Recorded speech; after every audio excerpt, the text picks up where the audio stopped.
was a quiet day in Woking, Surrey when the call came in. A young girl had been found dead in her home.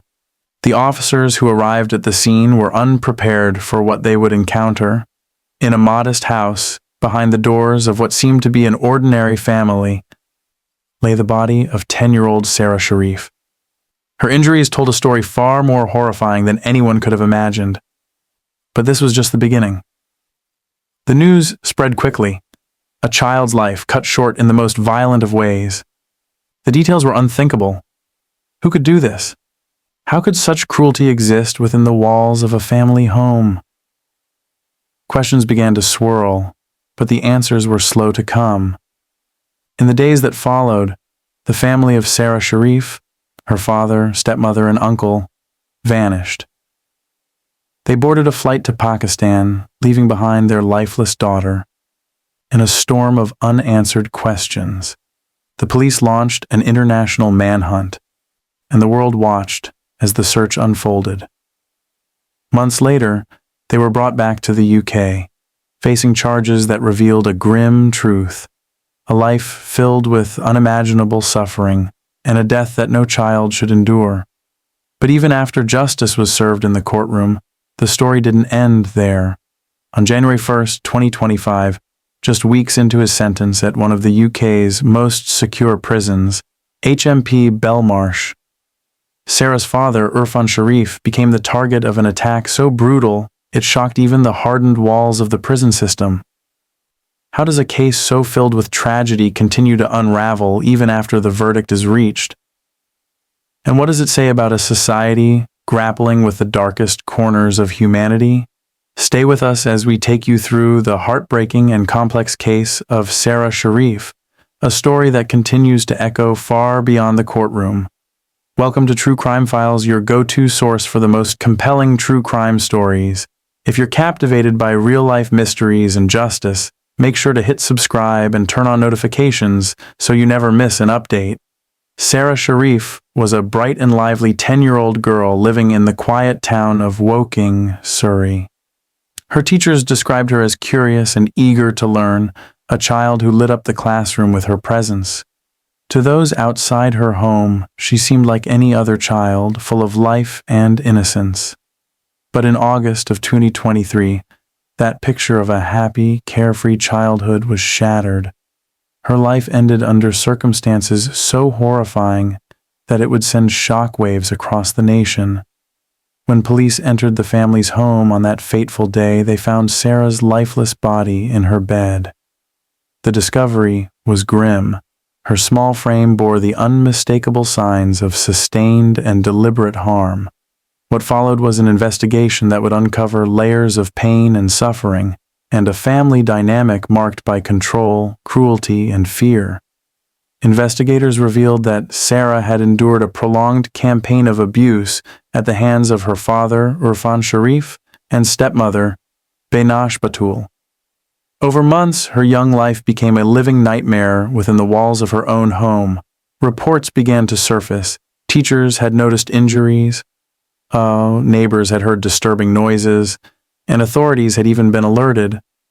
But despite these red flags, Sara remained in the household, where her suffering continued unchecked.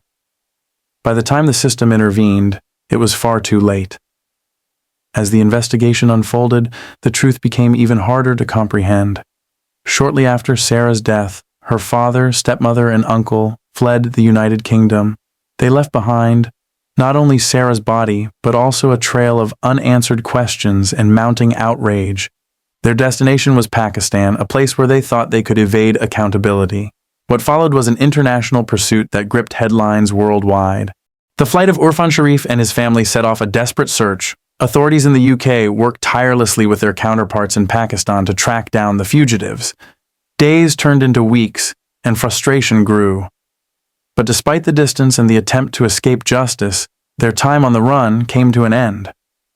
By early autumn, Urfan Sharif, Benash Batul, and Faisal Malik were brought back to the UK to face the consequences of their actions. The trial that followed was nothing short of harrowing. In December of 2024, the full extent of Sara's suffering was laid bare in court.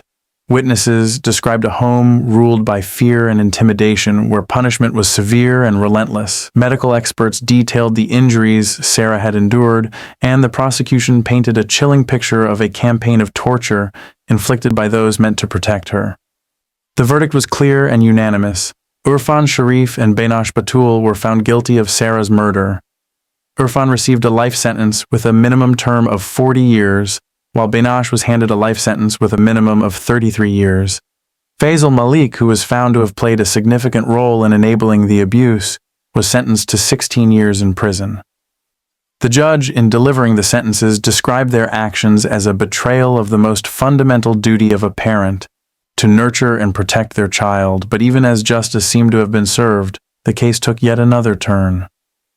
On January 1st, 2025, just weeks into his sentence, Urfan Sharif became the target of a violent attack inside HMP Belmarsh, one of the UK's most secure prisons. The attack was carried out by fellow inmates who used a makeshift weapon, a jagged lid from a tuna tin.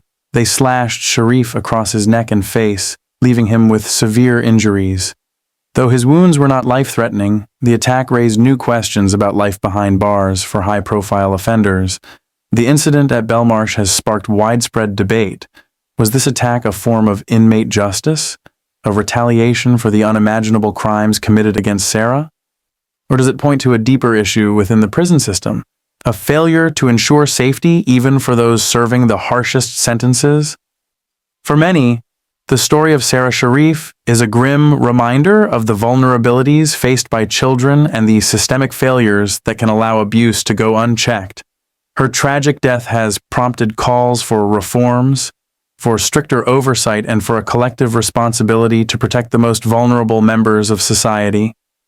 As this case continues to reverberate, we are left with haunting questions.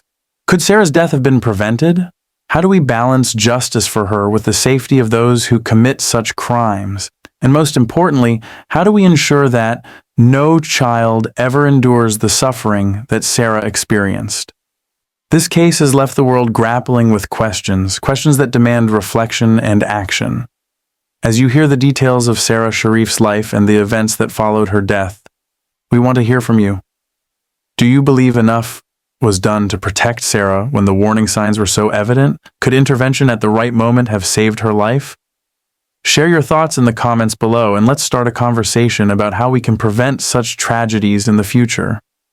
Throughout the investigation, we saw a system struggling to respond to the cries of a vulnerable child. What are your opinions on the role of the authorities in this case? Do you think they could have acted sooner or with more determination? If you feel that changes are needed in how such cases are handled, hit the like button to make your voice heard.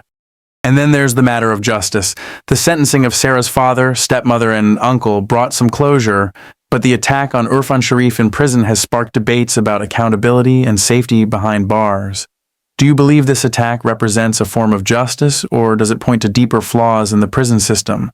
Let us know your perspective in the comments. Lastly, if this case has moved you to think about child protection and the changes that need to happen, consider subscribing to this channel.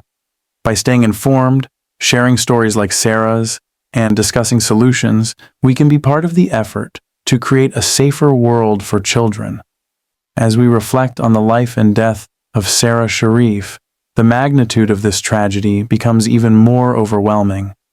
A young girl, full of potential and hope, was failed by the very systems meant to protect her. The warning signs were there, visible, documented, and reported, yet the intervention that could have saved her came too late. We've explored the horrifying details of her suffering, the desperate flight of those responsible, and their eventual capture and conviction.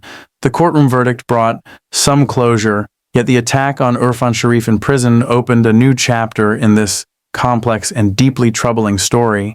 Questions remain about justice, accountability, and how society responds to those who commit unthinkable acts.